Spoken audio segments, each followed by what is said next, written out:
Hi, I'm Will Bruin, and I was just recognized as a Seattle Sounders legend. Now I get to do voice reads for the Sounder at Heart podcast network. Here we go. Come on! Hey, O'Shan! Let's go! The Seattle Sounders have done it! MLS Cup winners! The Sounders rule the region! Seattle Sounders is campeón!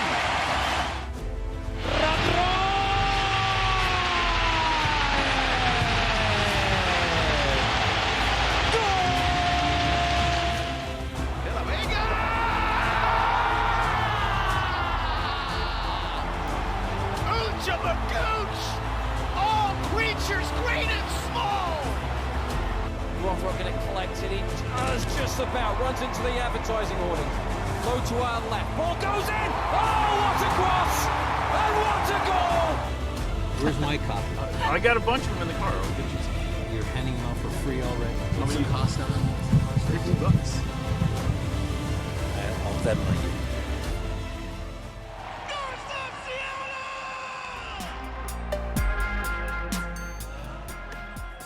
This episode of Nos Arietes is sponsored by Full Pull Wines, a Seattle-based wine retailer and proud sponsor of Nos Arietes since 2011. Full Pull was founded in 2009, is based in Seattle, and is owned and operated by longtime Sounders supporters. They offer the best boutique wines of the world to members of their mailing list, with special focus on their home, the Pacific Northwest. Welcome back to another episode of Nos Arietes on the Sounder at Heart podcast network. We are here in the International District of Seattle at the Sounder at Heart headquarters. It's Friday. It's a beautiful day, beautiful rainy day here in Seattle. I'm with Niko Moreno for another episode of What We Learned This Week. Niko, we had a busy week. Games, lots of. What do you think? Call it for what is the studio. That's the studio. The Hollywood of the Seattle district. He's right. That's where we're at. I am happy to be here. I know. It was a very fun week because you always have that midweek game where things kind of lined up a little bit differently. Yeah. And it was a good game. And the Sounders scored some great goals. I'm upset at some people over, not giving enough relevance or importance to some of the goals and situations that happened in that game. But other than that, I'm okay. Wait, tell me what I'm curious. You got me intrigued. Man, you know what? I'm upset. MLS wrap up. You had already messed up by changing the format, but there were 5 goals better than Jesus Ferreira's goal. That's unlikely. Give me a break. All mid-range shots. Look, I love Berhalter. There is a high likelihood that he was trying to put the ball where he put it, but there's also a percentage that tells me he might try to cross that. So how does Ferreira not get recognition is beyond me. Yeah, that's Goal crazy. of the week. I mean, 80 yards, little bit of a 2-step, double move. And he also makes the turnover. He puts it away. He also makes the turnover. And he makes the turnover. Absolutely. So, yeah, I think that was a great goal. Yes. Well, let's talk about the San Jose game since we're here. We're just so to give you a little rundown. We're probably going to talk about the salary drop. Yes. We'll do a little bit of a preview of the Galaxy game. But let's start with the San Jose game, which was a really entertaining game. It was funny. Brian came into the post-game presser and was like beaming of like, wasn't that fun? And, and it's funny because I doubt he would have been saying how fun it was if they had not got that late goal. But you do get a late goal and it changes things. And, I think in a lot of ways they needed a game like that where they put up 3 goals and they got some really good play in general, and they created a lot of chances. They've been creating chances, and San Jose was a really rotated lineup, and it's you do take some of the shine off it, but the Sounders also beat San Jose when they rotated their lineup. I think what it tells me a lot is that San Jose is maybe a little deeper than we gave him credit for, that Bruce Arena has really, his whole message has gotten all the way through the roster. And really in the second half, they had most of their big guys. Preston Judd came on. He scored. Obviously, Bo LaRue came on. Bo LaRue is a good player. He's a good player. Jamar Ricketts, they made some changes that really boosted them in the second half. Buddha came on. In the first half, I thought the Sounders were much better team. And that first, let's start with the goal they gave up. In the first minute, Kalani Kosarienzi seems like he expects Alex to turn one way, he turns another way. And he didn't, I don't know. I don't know if he really mishit it. I just think he expected him to do something different. And it just seemed like it all developed very slowly. And like Thomas was a little slow coming off his line. Jackson Reagan is a little slow to cover in the back. But, less than like a minute into the game, sounds they had a lead through not really great pressing, just really not smart play by the Sounders. Too comfortable. Yeah. That's the way I would put that. Yeah. It's just too comfortable. And my concern is not the play. Mm-hmm. My concern is one of the things that I learned and that I want to make sure that I highlight so that it gets taken care of. Bad habits are hard to get rid of.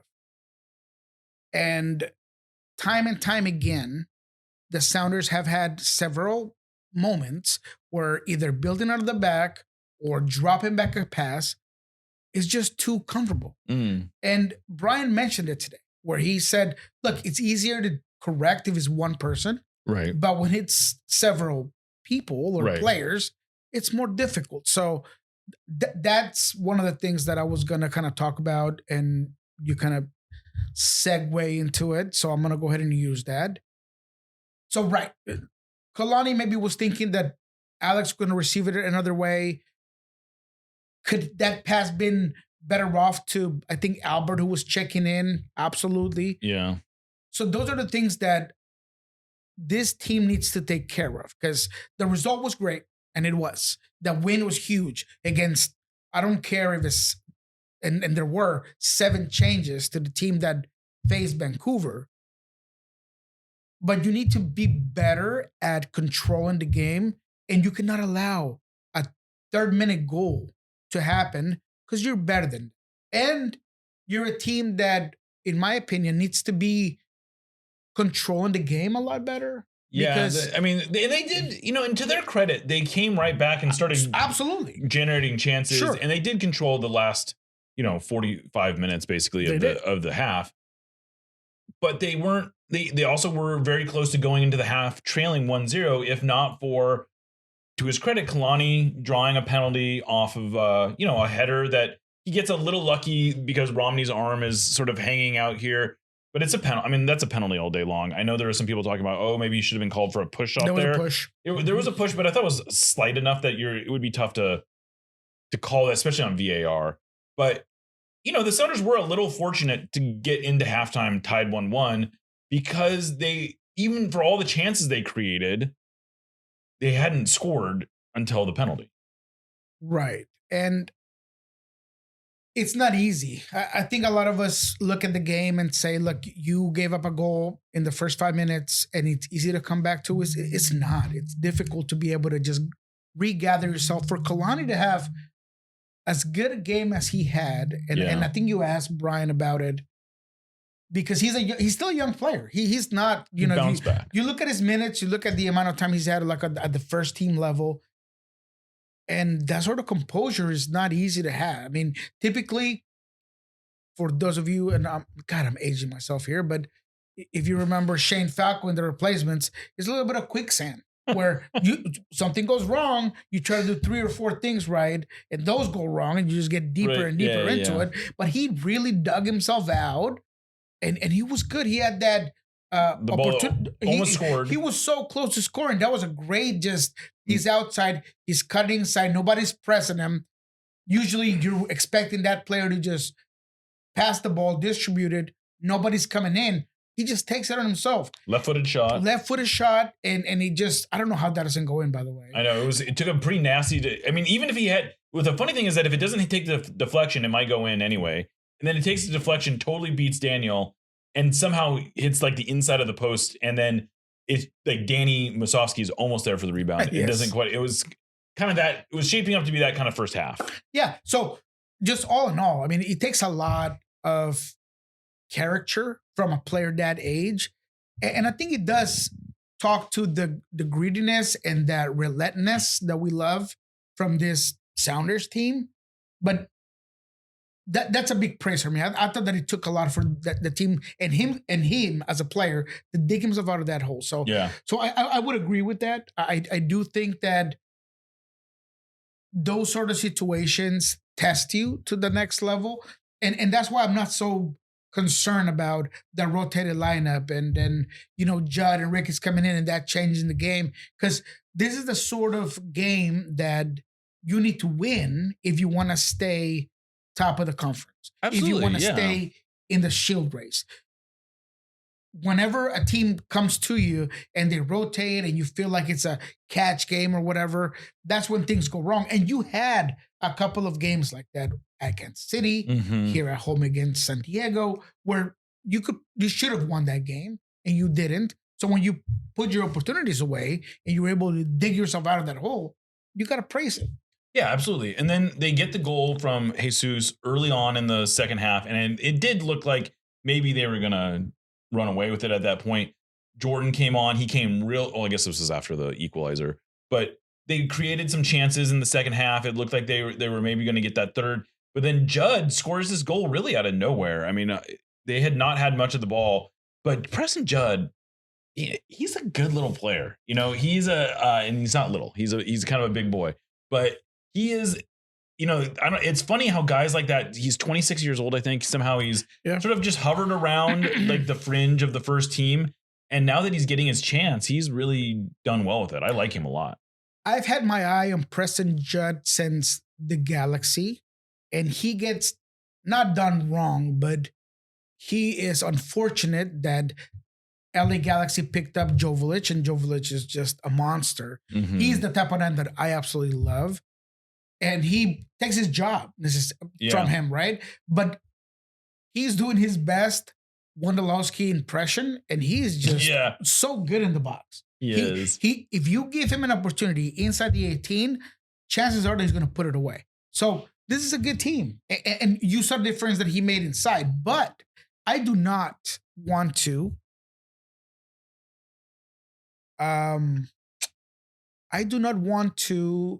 not take advantage of this moment, of this time, to talk to all of you Jesus Ferreira haters. And There's still Jesus Ferreira haters? And say, I ain't mad at ya. I ain't mad at ya. Because the boy can ball. The boy can ball. That goal was phenomenal, baby. And I think he propels the team from that goal moving forward, because there was some oxygen taken out of Lumen Field, even after the equalizer. And he brings it back. Oh my God, that goal really moved the team forward. And I thought that he grew into the game because of it. And you could tell the difference that a confident, top form, I'm going to take over the game, Jesus Ferreira does for this team. Well, and it really helped out at just getting that third goal and just overall, just getting the team heading into the right direction. Because if there is something that to me continues to be a bad habit, is you allow the team that is less talented than you to stay in the game. You give them a lifeline because of a mistake or whatever, and then you can't regain that confidence to know that you're a better team. The Sounders are an elite team in the conference, and I don't care who thinks otherwise. They have the talent to be an elite team, and I think he reminded the Sounders after that game that we are him. We should be winning this game. And I think this is it's probably the best goal the Sounders have scored this year, and it was sort of the first real individual effort goal. Yes, where someone just said, give me the ball, I'm going to do something special with it. We don't see, the Sounders are not really built as a team that expects that out of players, but it was a reminder that Jesus does have that in him. Totally. And I do think you're right that it lifted him. He came very close to setting up an assist for Jordan Morris after the equalizer. Such a good pass. And I actually thought Jordan made a nice play on it. A little unlucky that Daniel was able to get his hand on it. But that was, this was another game where both Albert and Jesus were just, they looked like they wanted to impact the game seriously. Like Albert had a bunch of passes that were setting up teammates and putting players in good positions. And Jesus is doing that too. And I mean, this was the first game where it felt like the offense was starting to click. And they got a penalty, but they had some real scoring chances. And I was encouraged more by this. And then it has to be said, the goal that they get on the winner, Nuhu with the assist, a gorgeous pass, and a really good finish. I mean, I know he was open. He had space. You want him to do, but that's a good finish. I was rewatching the game this morning, and I focused a lot on Nuhu. And it is, I know he's had this sort of talent, but he does just feel so much more mature on the field overall. There is the little incident he has with another player where maybe a couple of years ago he might lose his head and get real hot about it. He does his job, stands his ground, whatever, then moves on. I thought that defensively he was excellent, but that pass, it's a good pass for Osase. I even asked Osase about it, and he's like it was a great ball. Yeah, it was a great ball. He also has the pass that sets up the penalty, it should be said. Yes, absolutely. So he had a great game.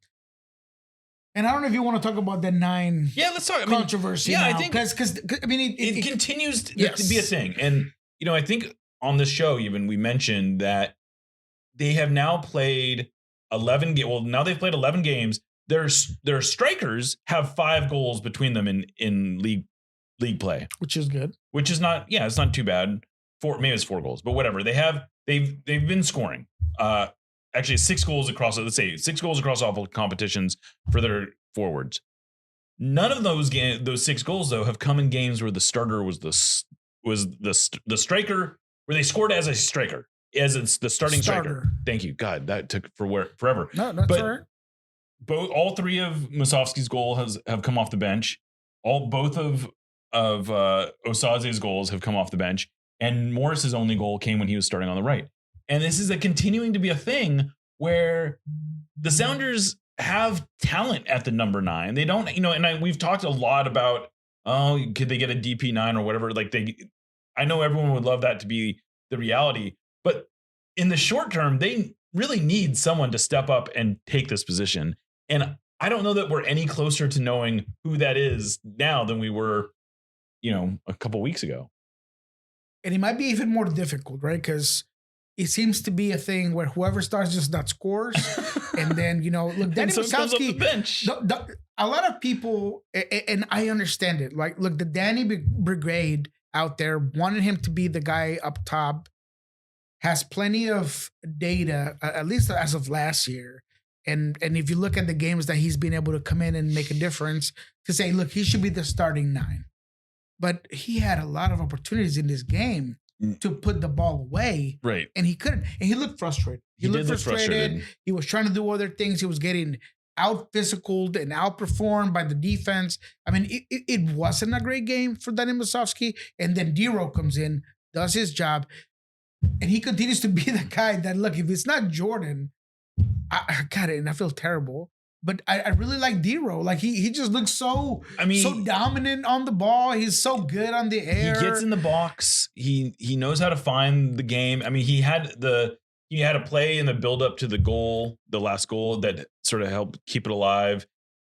He keeps doing things that we're gonna get killed in the comments, Jeremiah. Are we? They're gonna murder this. But you know what? I don't even care, because look, there has been so much Jordan Morris slander that it needs to be talked about. And maybe not just around the 9 situation, but I understand that Jordan Morris, because of his name, the DP title, there's a lot of pressure and expectation because his name correlates with all-time leading scorer. So you think goals. And I understand that. I've said this myself. I think decisiveness has not been there for him recently. He has had opportunities in front of goal that he hasn't put away. But I think if you look at the overall body of work, it's been pretty good. I asked him today directly about it, and he said, look, I'm happy with my performances. And it's hard not to agree with him. I think that he's done his job. I think he's been dangerous. He's created chances. He's had opportunities on goal. He gets a goal disallowed by a toenail. And so for me, I just want to judge him as Jordan the player and not Jordan the designated player. Yeah, and I do think that he's a player who is hurt by the designated player tag. And more so than the money, it's just that it's this idea that he should be this dominant force. And he's not a dominant force in that way. A lot of that is just he hasn't been able to be on the field a lot in the last year and a half or so. But if you just look at his production, there's no reason he has a place in this team. Sure. I think he is as a starter. And I just feel like we get too wrapped up sometimes in the commentary about is he a DP or not? And it's like, that's not really a worthwhile debate. He is a DP. And the question then becomes, well, how do we best use him? What's the best use of him? And it's being on the field. And so that I just don't have a lot of patience for is he worth a DP spot or not? Because it's just, he is one and and he earned it. It should be said, he did what he was supposed to do to earn the contract. Now, do you want to get mad about, the ownership not spending more? Do you want to get mad at Craig Weibel for putting that in Sure. Look, if you want to have that discussion, you can, but don't put that on Jordan. No. And what I would say to that is that's the price that took to keep him here. Now, that too. Do you guys out there in the world and comment or whatever, do you feel like this team would be better off with Jordan Morris? Because the other universe is that you use that, I don't know, 500,000 that put him in as a DP. Could you go get a better 9 or a better player that effectively does more for you in the final third for the overall salary that Jordan has? I don't know. I don't think so. No, you know what? I definitely could tell you no. Even if you go out of MLS, it's going to cost you $5 to $6 million. I mean, that's really what it is. Yeah. Go get you a Rio 9 that's going to put it away, that's going to come in prepared at 23, 26 years old, proven. And that's low. I'm going low. $5 to $6 million. And not even that is a guarantee. So I'm not sitting here telling you guys that I don't want the team to spend more at the position. I'm just saying that in a universe where you didn't pay Jordan Morris a DP tag to keep him here for the last, 2 years or whenever that contract was made, I just don't think the team would be better for that amount of money. You couldn't guarantee that. And I think that's where people don't see it correctly. And maybe I'm wrong.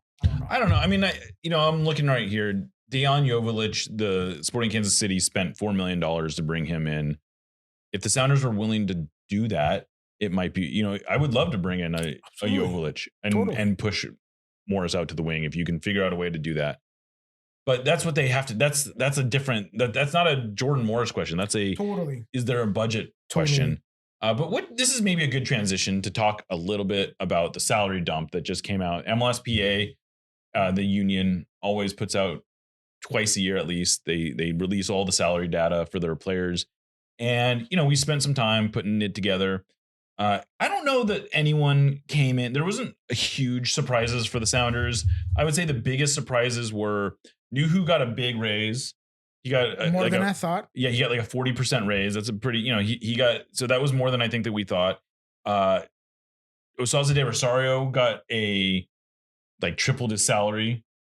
And that was a little more than we thought too. But I think in both cases, I think it's important. And with all of these, it's important to understand the context, which is it's not as simple as what are these guys worth on a one-to-one basis. It's like, what's the market willing to pay for him? And I think with Osaze, the situation was, look, we need to offer him enough to entice him to want to sign a long extension. Because if we go too low, he's just going to say, look, I'll take my chances.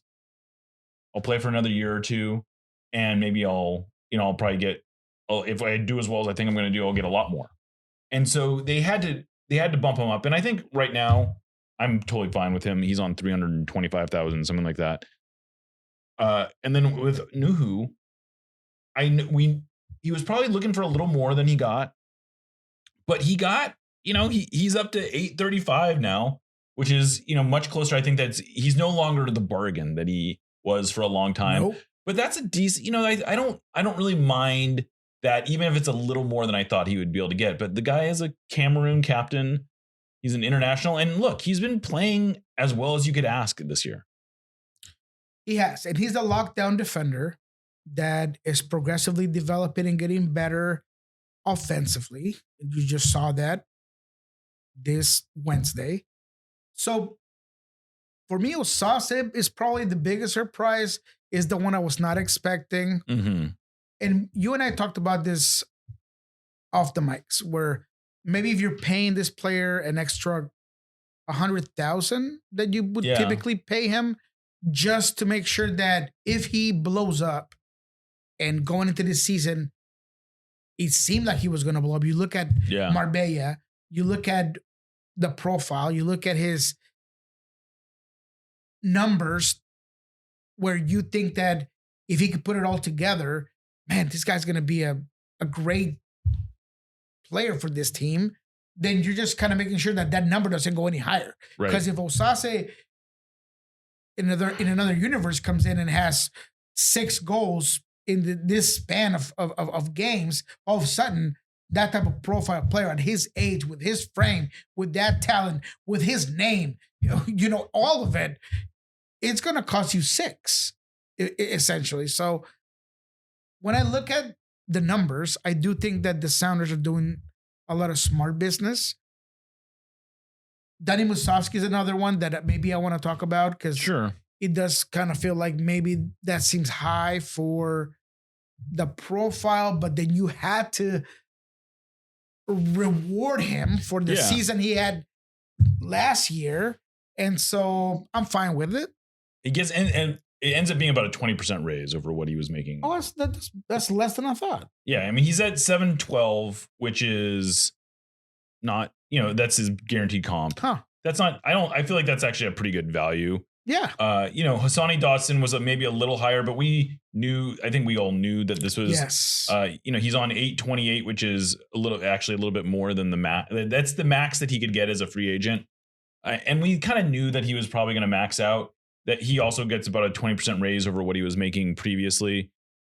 And he hasn't, I would say up to now, he hasn't quite lived up to that tag, but that's not, I don't think it's, we talked about this. It's not him, it's Snyder. And I think that's where we get into a little bit of it's hard to have these conversations about the salaries, because how much a player gets paid is almost as much about their circumstances as it is about what they're worth. And so, you can look at Snyder and say, look, he only makes $100,000. That's a great bargain. And it is, but he also had no negotiating power when he signed that contract. He was a kid coming out of the academy. And that's sort of like the pattern you see repeating, which is what was their negotiating power when they signed the deal. And a lot of these guys that are on low numbers, Kalani Kosarienzi's on $113,000. That's not a lot of money, but he was also a kid that was coming out of the draft. And I think that ties in perfectly into trying to figure out where the Sounders are compared to other teams. When it comes to spending. Yes. That's the maybe more interesting thing to come out of this, is where the Sounders rank. Absolutely. But because the Sounders have done themselves a huge favor by being able to go to their academy, go to their Tacoma Defiance group, and be able to pluck and pick these players that are going to be effective and productive. And it's a good thing that Hassani, regardless of what you spend, now is kind of forced to the bench, because the guy that you picked out of your academy and Tacoma Defiance is outplaying him, right?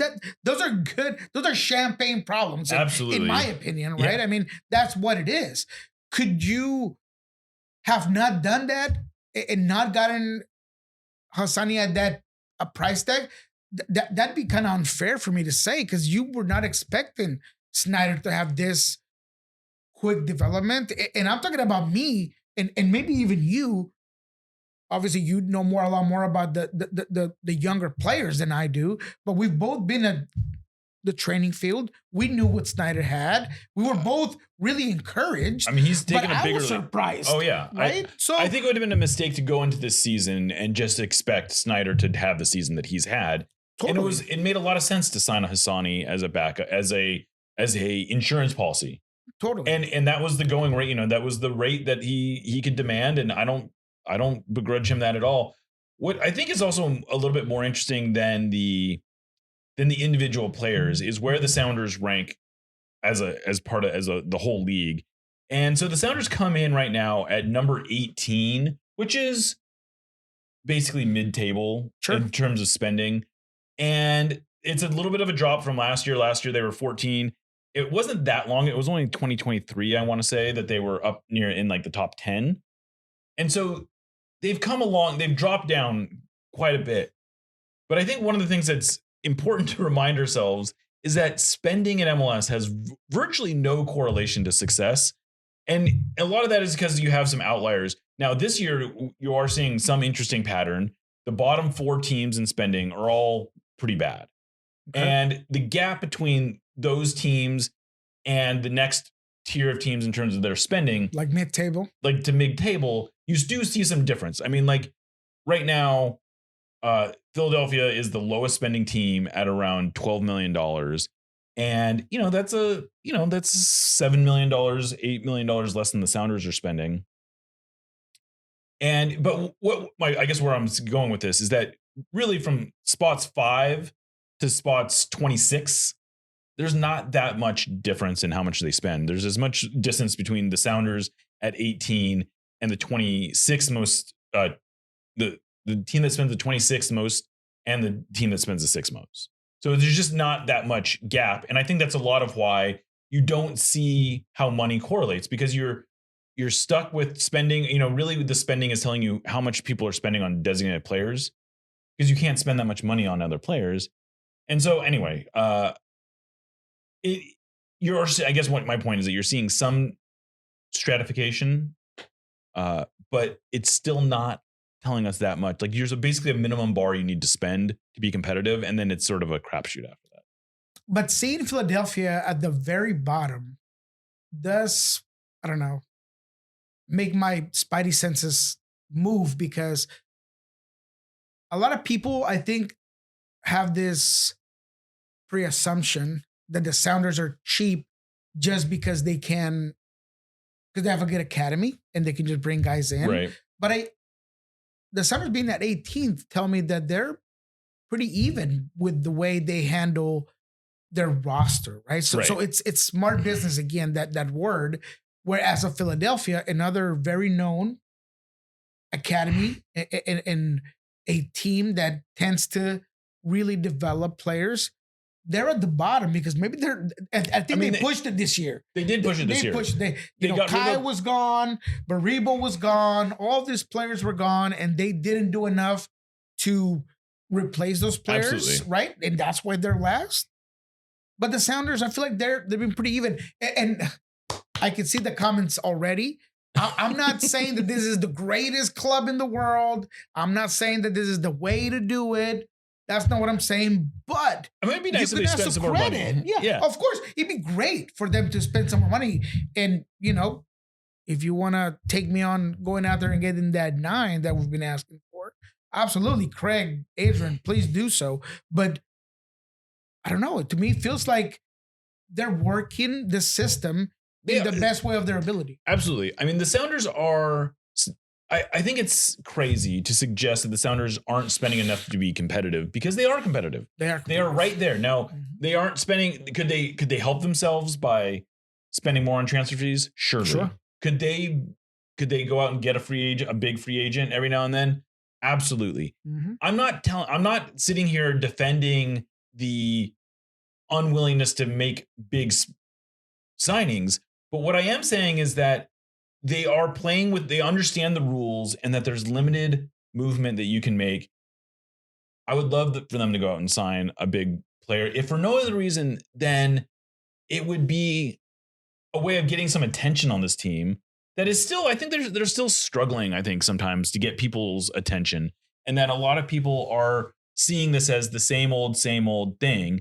And that there's not enough different going on that makes them want to go out and come to the game. But they are spending enough to be competitive. And I think the front office deserves a lot of credit for finding value and to be competitive within a budget and finding creative ways. I mean, they go and they sign a Peter Kingston and a Tino Lopez for virtually for free. And they're helping raise the floor of the team. Yeah, Peter Kingston, I mean, Tino Lopez, those are guys that, to me, they're going to have some real minutes this season. They're going to be real contributors. And you're getting them a great value. So I would love to see, just to conclude this, the top 5 teams. Yeah. Because I know Atlanta is one of those. Well, and Atlanta, they have tried to throw money at the problem for at least 3 seasons. Yeah. And it has not paid off. It just hasn't. So it's a lot more difficult than I think people think. And I just wanted to throw that out there because I love to contrast and just provide perspective on things. And so it's not that simple. It's not about just throwing money at the problem. I mean, here's the top 5. Inter Miami, 54.5 million. That's not a surprise. And then it drops off a lot to LAFC at 32 million. They're number 2. Number 3 is Atlanta, like you said, 27, almost 28 million. And then LA Galaxy at 26 million. And then it drops down a little bit more, and you get into the mix of teams where it's just like there's just not that much difference between how much they're spending. But Cincinnati is number 6. And that's another very irregular team. Exactly. Very sporadic. You don't know what you're going to get out of them. Right. That 5-3 loss, I believe, was 5-3.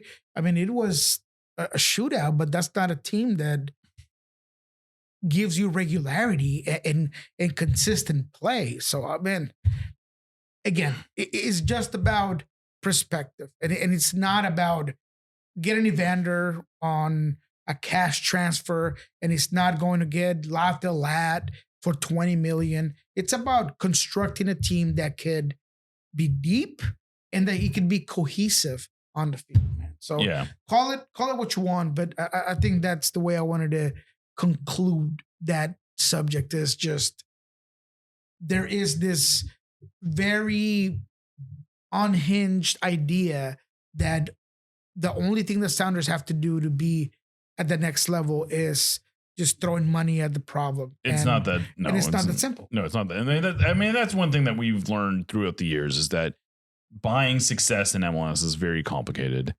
And that's how the rules are designed. I mean, the league is working exactly how it's designed. And does that mean that forever it's going to be this way? No, but until they change the rules about how you can spend money, there's limited ways to buy success. And I think that every time the salary data comes out, it's interesting. That said, the total payroll in MLS this year is almost $630 million. It's a lot of money. That's big bucks. And the league is spending quite a bit of money, and it's interesting how inefficient it still is, and it's almost inefficient by design. And in some ways, I appreciate that the Sounders recognizing that. In other ways, I would love them to say, "Screw it, let's go spend $10 million on a number 9 or whatever." But I would say that number is probably more than half of the La Liga teams have as a roster. For sure. And I'm saying that without looking at it, but that is true. Literally what it is, right? There's the 3 teams that we all know about, but below that, I mean, man, that's probably about what they're spending. Yeah, well, I think that we've said what we can say on that. Let's come back. We'll talk about the Galaxy game, which could be a pretty big game in the grand scheme of things. They've got 2 more games before the World Cup break. You're listening to Nos Audietes on the Sound of Heart Podcast Network. Oh, shit. Sounder at Heart has been around in one form or another since 2009. In 2026, though, we make a pretty significant evolution when we go analog. Yes, that's right, in the year of our Lord 2026, we are publishing a real-life magazine. We're calling this thing 4, as in Sounder at Heart 4.0, but we're stylizing it as IV because we absolutely love Roman numeral. And if you want to refer to it as IV, that's cool too. The first issue has a comic book style cover that was hand-drawn by local artist Kevin Newber. Features by Tim Foss, Susie Rance, and Charlie Boehm, a statistical deep dive by Kat Bush, a Q&A with Brian Schmetzer, a column by G. Willow Wilson, and photographs by Noah Reif, Max Aquino, Mike Russell, and Jane Dershowitz. I could not possibly be more proud of the work everyone put into making this, and I think you're going to absolutely love it. If you'd like to get your hands on one of these limited edition copies, we're currently selling them for $15 on our website. Get yours now. Nos Arietes, admittedly, is not exactly known for our spicy takes, but that doesn't mean we want our food to be mild. Spice up your life with Haxon Ferments. Handcrafted in Georgetown and made with the best local ingredients from across the Pacific Northwest, they specialize in unique small batch fermented hot sauces and vinegars. Haxon Ferments brings bold flavors and natural fermentation together for something truly special. Whether you're a heat seeker or just looking to elevate your cooking, you'll find something you love at haxonferments.com. That's HAXANFERMENTS.com. And right now, if you use the code SOUNDERATHEART, that's all one word, at checkout, you will get a free hot sauce with your order. Again, go to haxonferments.com, use the code SOUNDERATHEART at checkout for a free hot sauce with your order. Haxon Ferments is a proud sponsor of the Sounder at Heart podcast network. Welcome back to Nos Arietes on the Sounder at Heart podcast network. Should also say, if you are watching this on the Lobbing Scorchers YouTube channel, this is part of a growing partnership that Sounder at Heart has with Lobbing Scorchers. So if you aren't already a subscriber, please like and subscribe to the channel, and or like this video and subscribe to the channel. I believe is the proper way of saying it.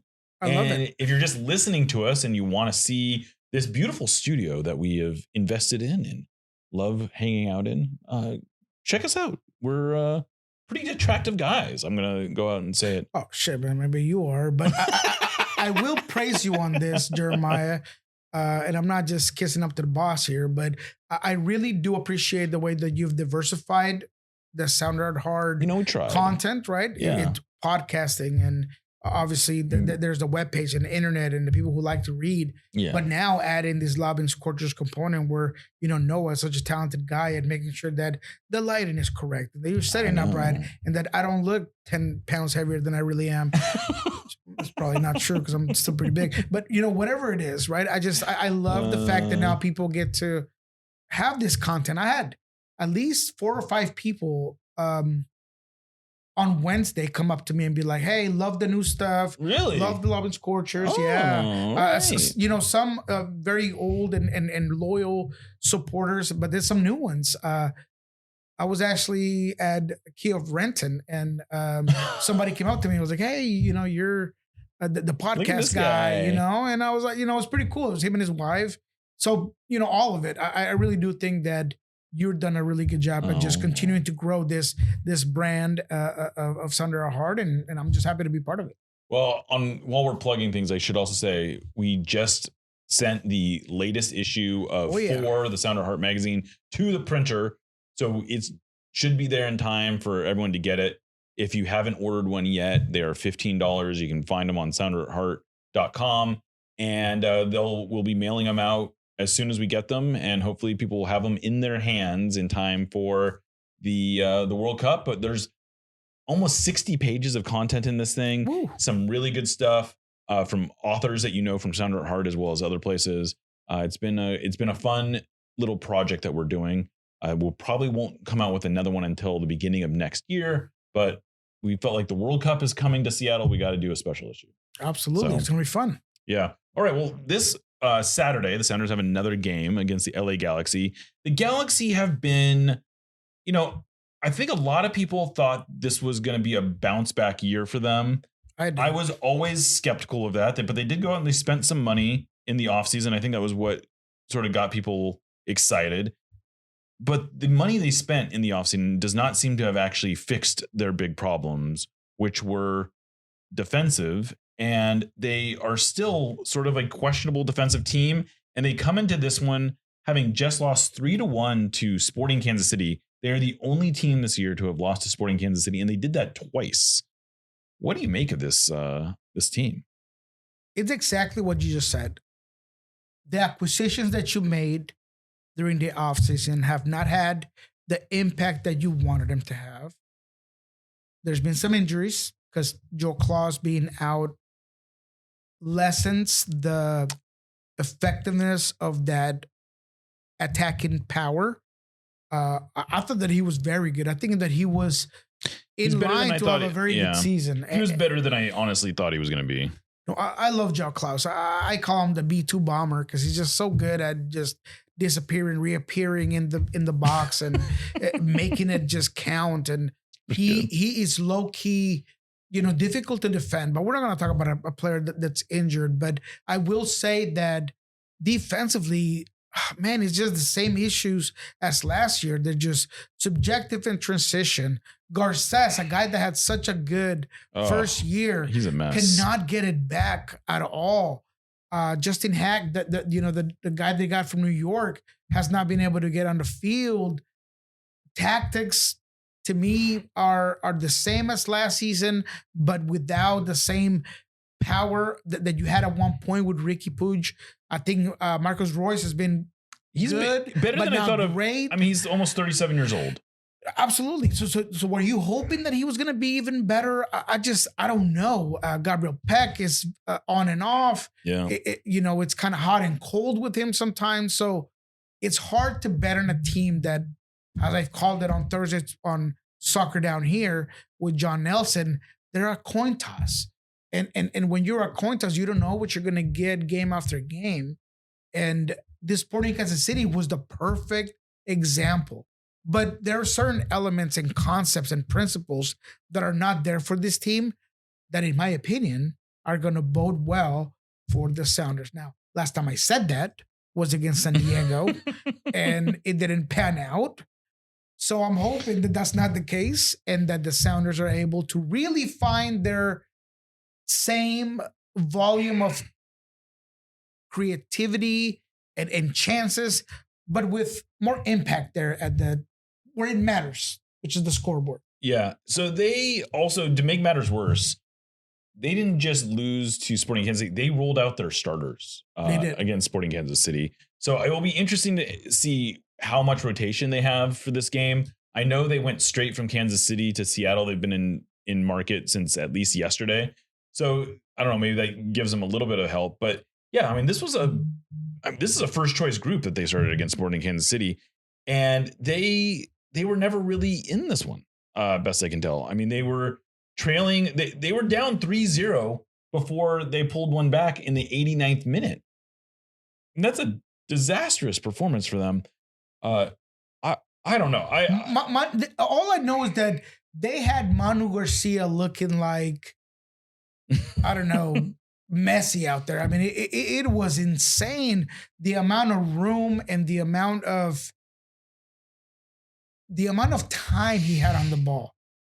This Sporting Kansas City team is not very talented, and there's like 2 players or 3 that are really going to be game changers.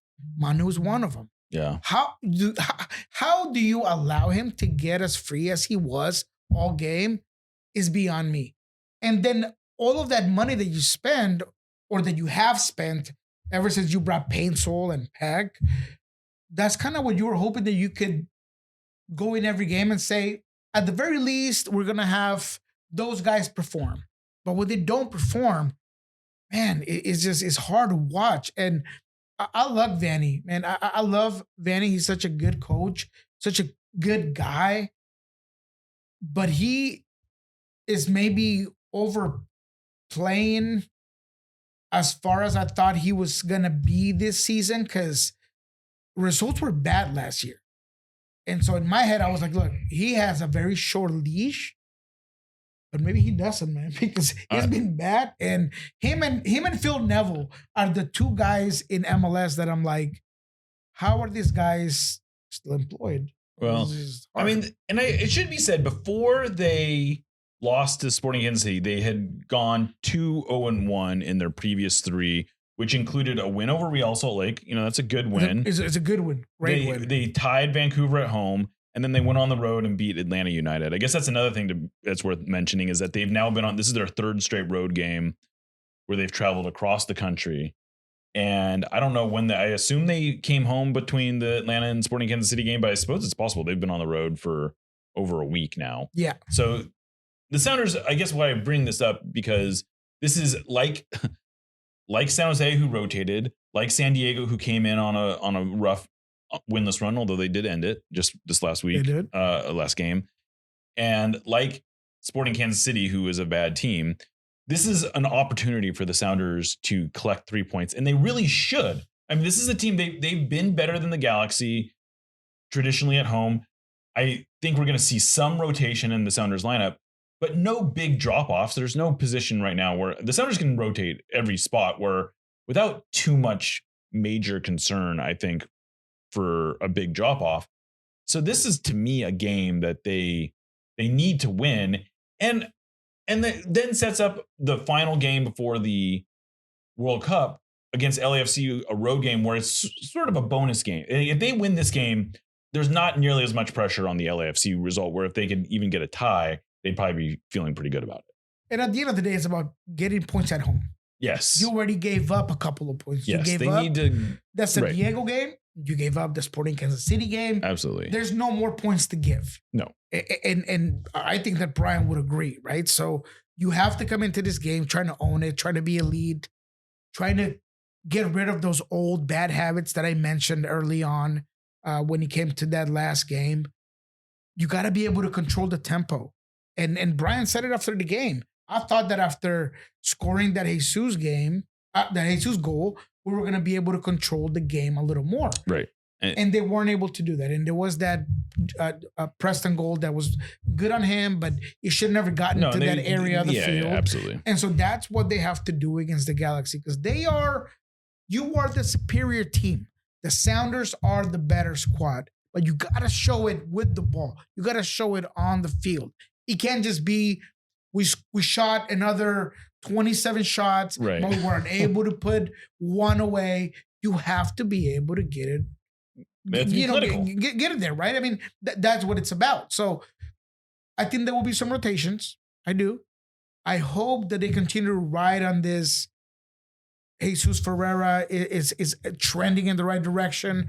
I think Albert Rusnak, and I have to say that maybe I was a little bit too harsh on the game prior to this one against San Diego, where he created 7 chances and he created a lot of opportunities. I still didn't think he played up to his utmost potential, but I think he's been really good. So you just got to be able to find the kinks and really get this team going in that offensive end.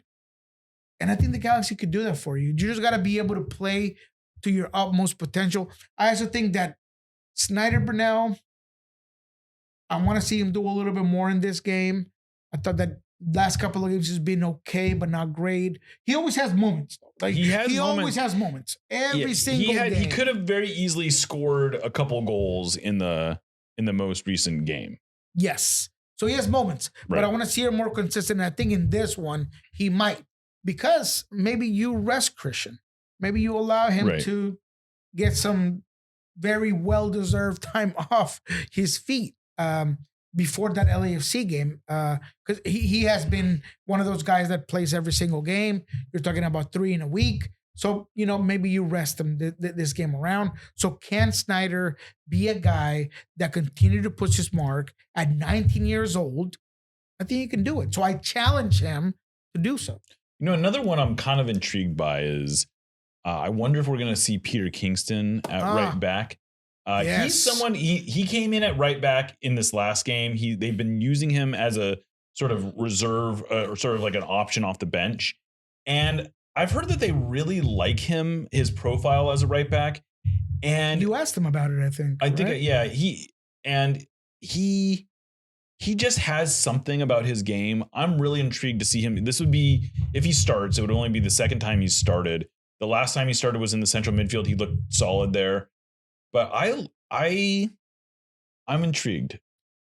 I want to say you asked him about it, and I don't remember word by word what Brian said, but I do remember thinking Brian listens to the pot. or Brian has heard us say it, because he kind of called Peter Kingston what we've been calling him, which is a gamer. He's someone who doesn't feel like he can. Yeah. The thing I like about his game is that he is not someone who acts like he's got time to waste. He knows he's got to make something happen. He's not a young guy anymore. Mm-hmm. He's not gonna impress anyone by just not messing up. He needs to make stuff happen. He looks confident. Every time he goes out there, he looks like he has an idea of what he's trying to do, and he's able to do it. I really like Pete Kingston. I really do. And I think right back is a good position for him. You and I have both kind of laughed at some of the answers he gave us, because he's very honest, right? He said maybe he thought winger was the best position, and I could see where he thinks that's where he could be at. I think with this system at right back, where your right back is your widest player, you're basically playing winger on the offensive end when you have possession. So it kind of works. I'm intrigued by it because of the gamemanship, because he plays like a grown man. Right. That he plays beyond his years.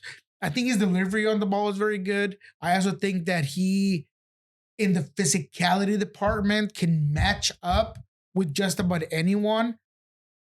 Kalani can too, but I feel like Kalani he's got 6 inches probably on Kalani. Totally, exactly. And maybe Kalani's a little bit buffer because he loves to show the guns. Oh, man. But at the same time, Yeah, he absolutely does. But Kalani, I feel like he's more on the offensive end, really pushing high, really getting it going, where I think maybe Peter it's a little bit more balanced. I think he's going to be a lot more conservative about the times when he pushes out and he stays home. So it'll be interesting on how it works. But I like the Peter Kingston. I also, Tino Lopez is another guy that I want to see more rotated. Maybe this is a chance for him to get on, because we've seen him at left back. We've seen him at center back. He comes in. He doesn't seem to step wrong on the field ever, or take a bad touch or make a bad pass. So maybe this is another game where you can get out there and really rotate, take a final assessment on those bubble players, if I may call them that way, because you know that against LAFC, Mark Dos Santos, former Sounder Andy Rose, a very good team. You're probably going to go with your established guys, your number one lineup, if you will. So this is your last chance before the break to really do that. Yeah, I think that's about right. Well, I think that's about what we have today. I think we hit all the major points there. Yeah, I think we did. But so I want to say thank you to everyone for listening. I'll remind you that if you are looking for something a little different, you just want to see us instead of just listening to us, check out Lobbing Scorchers YouTube page. No Sarietes has a little sub channel, a little tag on there that you can follow our stuff, but you should be listening to watching everything on Lobbing Scorchers. Lots of good content coming out there. Follow Lobbing Scorchers on socials as well. Follow Sounder at Heart on socials. Of course, check out Niko on Pulso, on Blue Sky, El Rolo, NW. Yeah, we have some really good stuff. If you want to see how upset Bruce Arena was after that's right. the game, we were in there. And I'm glad we did, because no one really put that footage out there. So we got to talk to Nick Fernandez, who got his first goal for San Jose. And maybe you guys don't care, but I'm going to say it anyways. First goal for San Jose. And he apparently has been talking to the Peruvian Federation, because he's a dual citizen. So that was kind of cool that he kind of mentioned that after the game. And then Bruce was just hot about the officiating. I don't think anybody was happy with the officiating, to be quite frank. But he was just upset. Talked about the red card to his assistant. He's like, I get no explanation. I thought they could have done better. He said, I never saw the yellow card that I got. I mean, he was upset. So you want to check that out. It's on Pulso Sports YouTube. Absolutely. Well, let's get out of here. I'm Jeremiah Shan signing off for Niko Moreno. This is Sounder at Heart, this is No Sarietes, part of the Sounder at Heart Podcast Network. And we'll catch you next time.